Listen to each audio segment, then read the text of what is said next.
sorry.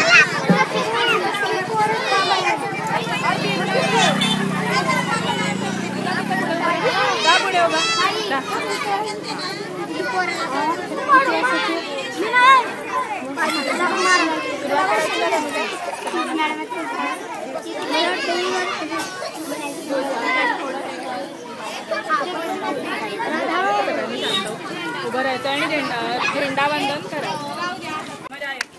त्यामुळे आता तुमच्याबरोबर अजून पण खूप सारे मित्र यायला पाहिजेत ना. असंच सगळे मिळून आपण छान काहीतरी शिकणार आहोत, मजा करणार आहोत. आजूबाजूला आपल्यासारखेच जसे अजून आपले मित्रमैत्रिणी आहेत त्यांच्यासाठी सुद्धा आम्हाला काम करायचं आहे. त्यामुळे तुम्ही सगळे येताय म्हणून ही झिलमिल पाळणा खरं छान झालं.